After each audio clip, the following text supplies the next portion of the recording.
Shalom, shalom, what's going on? It's your boy Lando, and I am the man, though, Mr. Primetime himself. Live, right? Truckers. It's for you, man. You know, I come to give news to my truckers, you know, because I'm a trucker. So I'm always looking up what's going on in the industry when it comes to trucking, what's going to affect us in a good way, in a positive way, or what's going to affect us in a negative way. But you know what? I'm always looking up stuff. Now, doing my research today, I said, let me talk to my family members, man.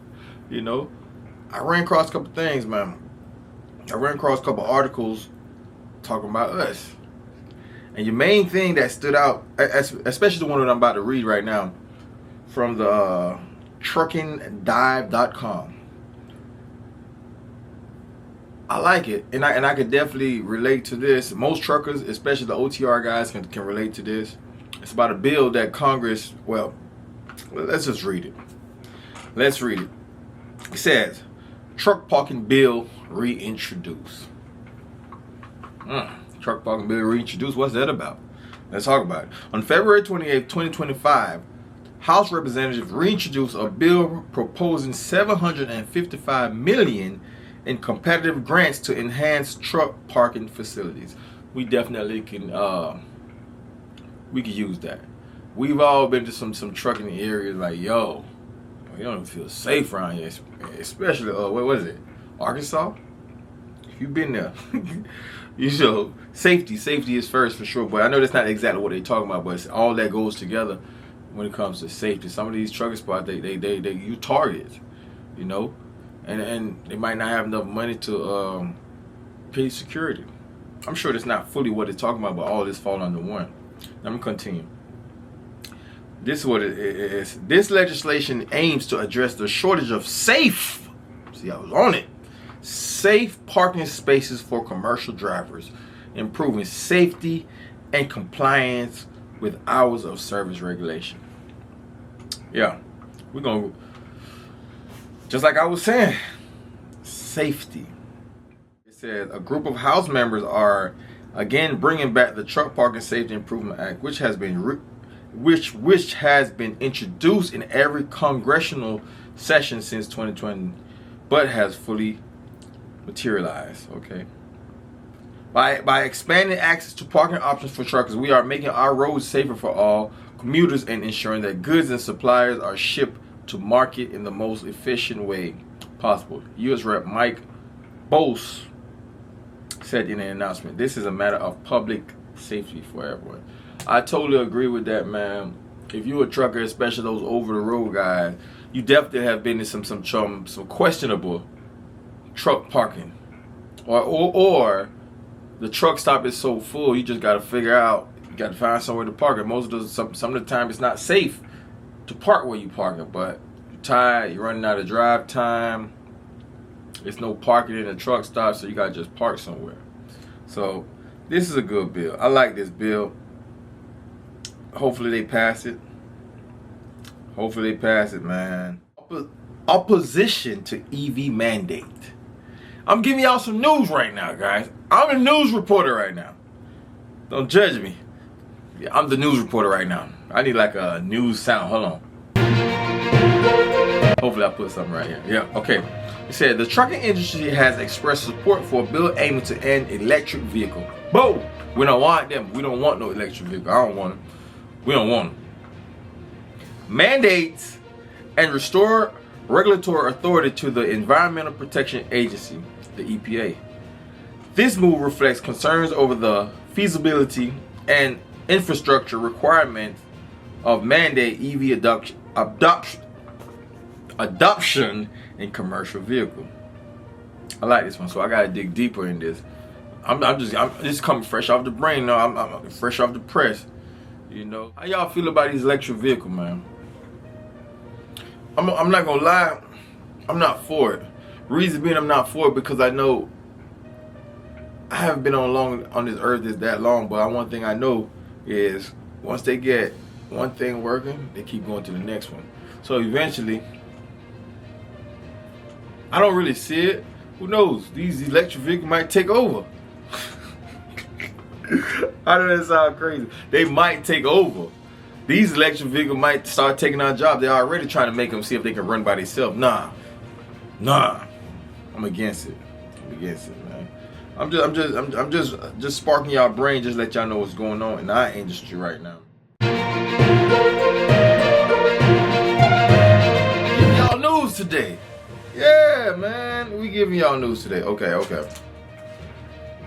All right, this is one that's more so about y'all gotta stop stealing.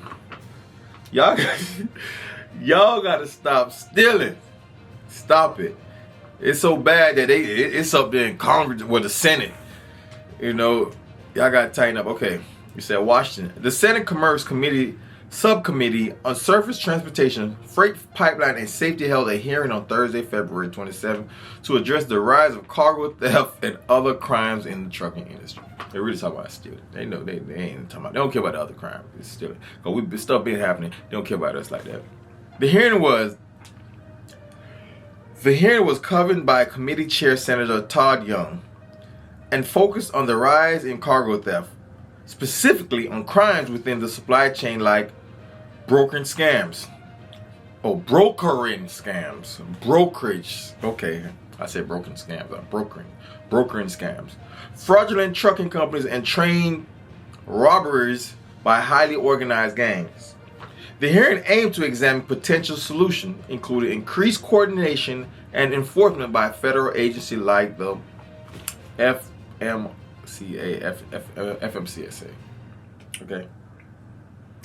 Okay, and the Department of Homeland Security to stop the theft and fraud. They were mad. Just give us more rate. Talk to the brokers. Talk to them. Stop stealing our money. Give us the right amount of pay and we be alright. I ain't stealing nothing. Nope. I ain't stealing nothing. Hey, they put it in bold. We are addressing an urgent and growing concern of cargo theft. Just chill, Young. According to Young, in the fall, PFL Logistic, a third-party logistic provider in Indiana, lost a $60,000 shipment when its cargo was stolen by a previously trusted carrier. That's crazy. That's crazy. I know I'm joking around, but that's crazy, man. That right there, that's not cool. Cause everything trickles down, everything working together. So they losing that bomb. Okay. They gonna pay less now because they trying to get that money back. Okay, the broker gonna get less money. Now the broker gonna pay you less money. It all trickles down, man. That's not cool right there. I don't agree with that. Y'all gotta stop all that stealing, man. Stop all that stealing. They trust you to deliver their product, and yet you still stealing. Come on, man. Cut it out. I'm not for that. For a small company, a loss like this is absolutely devastating. I can believe that. One that employees and customers ultimately bear. Just like, see what I just said. It drives inflation at a time when inflation is top of mind constituent. It drives inflation at a time when inflation is top of our mind of our constituent. Young noted that PFL is just one of many companies that have fallen victim to cargo theft across the country, and that the trucking industry is asking Congress to take action. They want us to work together with their industry to address this threat and come up with some concrete solution, Young said.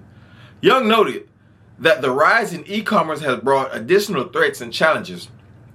He also pointed out that the FMCSA does not have adequate protection in place to identify fraudulent actors or remove them from its system. Nor does it have the authority to access civil penalties for violation of its safety or commercial regulation, Young said. Young emphasized the need to modernize safeguard. I'm hopeful that together we can begin in the process of establishing, implementing those safeguard reforms today. That's what Young said. Okay. You know, for you see Trump now, you know. All right, Trump administration setting freight safety back. Senator Gary Peters also emphasized the need for greater safety and the prevention of cargo theft, but believes that the Trump administration is taking steps to eliminate safety regulations that are already in place. Since taking office, instead of increasing federal law enforcement capacity and effectiveness, which I believe is the first step we need to take to address this criminal trend like cargo theft and fraud, Peter said, President Trump has prioritized politicizing and gutting federal law enforcement. Man, it's a lot of reading, man. Hold up. All right, I ain't about to read no more. Guys, all in all, my point of reading all that is we got to do better. I don't know where the problem is. Is it the owner-operators, the truckers, the drivers? Probably. I'm sure it's mixed in somewhere. But there's also innocent owner-operators, right? They just can be they can fall into a trap, not even know they're doing such thing. Like that $60,000 freight that got missing. He might have got caught up in something that he didn't even know. Delivered over here. Somebody changed the bill with address, and he dropped it over here. He don't even know. Just saying, I'm just throwing out some examples of possibly what can happen. But either way, as truckers, especially right now, we definitely got to stay vigilant. We definitely got to stay on our P's and Q's because it's different right now, man. It seems like, to me, they're trying to take off a spot, but he can't, man. The world don't move without us. The world don't move without us, and I stand on that. Either way, truckers, man, let's be safe out there. Make sure you drive safe, turn the corner safe, no wheelies, no three wheelies. Hey, just be safe. It's your boy Landon. I am the man. Make sure you subscribe, make sure you like, make sure you share, man. We're gonna be dropping more of these news every day. Overstand. Boom.